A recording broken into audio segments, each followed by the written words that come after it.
They say the grass is always greener, and it sure is here at Consumer Reports lawnmower testing site here in Fort Myers, Florida. I'm here with Peter Sawchuk, our lawn and garden expert, and he's going to tell us exactly what we need to do to maintain a gorgeous lawn like this. Well, first is the pH of your soil. Most important, because the pH of the soil allows for better grass growth, improves the resistance to disease, and you use less fertilizer.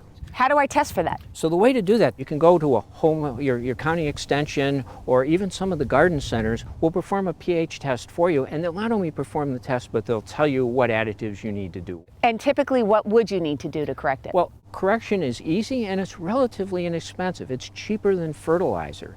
In the Northeast, you're going to use lime, and I recommend granular lime, and in the South, you're going to use sulfur. All right, now what about fertilizing? Is that something that you have to do every spring or once a month?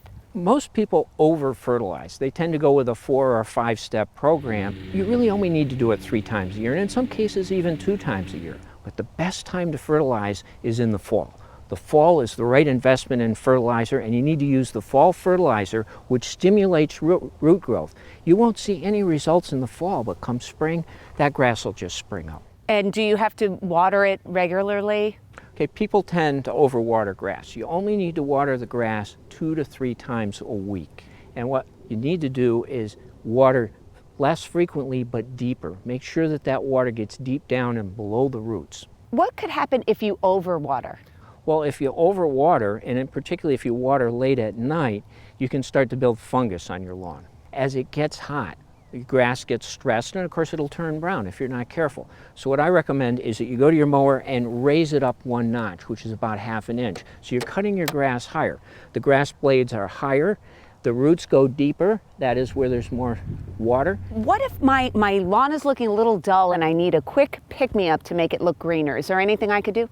Okay, here's a trick that a lot of the golf courses use, and that is to use what we call an iron additive. And here's one right here called ironite.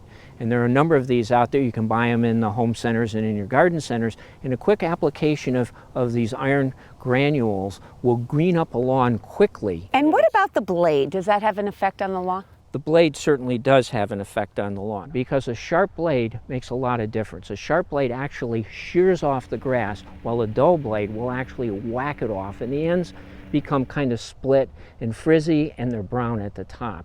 And it puts more stress on your grass. Great tips. Thank you so much, Peter. I'm Sue Lacola for Consumer Reports.